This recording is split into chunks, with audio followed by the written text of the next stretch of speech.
In July 2001, Ghana's Black Stars traveled to Port Harcourt, Nigeria for a crucial FIFA World Cup qualifier. The stakes in that game were very high. Nigeria needed a victory to book a ticket to the 2002 FIFA World Cup.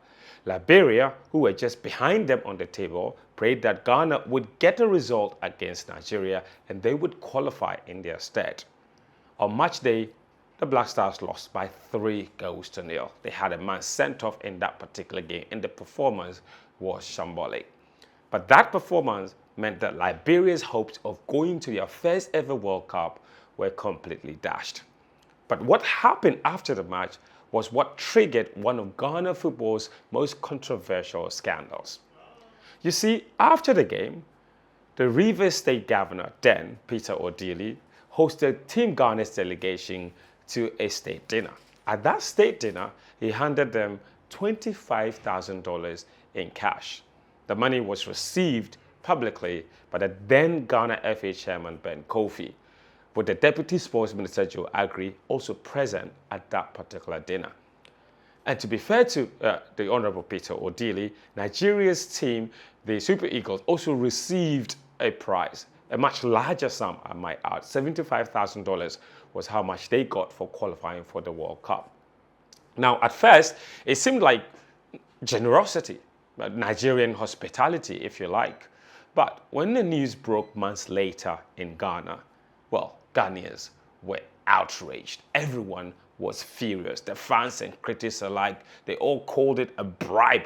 They argued that the money explained Ghana's lifeless performance in that game, and that by accepting it, officials had tarnished the nation's reputation.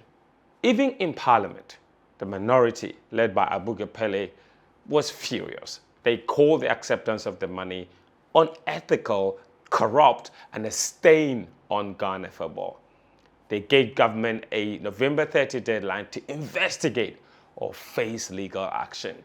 And other political groups got involved, like the Eagle Party. They joined the chorus, warning that labeling bribes as gifts mocked the government's zero tolerance for corruption pledge. Meanwhile, the Ghana Journalists Association was also drawn in. Yes, journalists are always involved. After it emerged that reporters on the trip received $100 each when they initially complained of being excluded from the loot. But not everyone agreed it was scandalous. The GFA's Executive Council dismissed the bribery claims. They said the gift was offered only after the game was over, with no promise of any favors whatsoever. The Deputy Minister Agri admitted, though, that in hindsight the money should have been refused. But the saga didn't end just in Ghana. It caused an international saga. Liberia filed a protest to FIFA, insisting that the gift proved their long-held suspicion, which is that Ghana has sold out the game to Nigeria, costing Liberia a first ever World Cup place.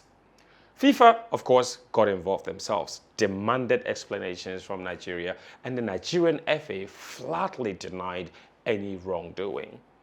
Nigeria's officials insisted that the governor's gesture was nothing more than friendship, a tradition that is extended to other visiting teams and not just Ghana.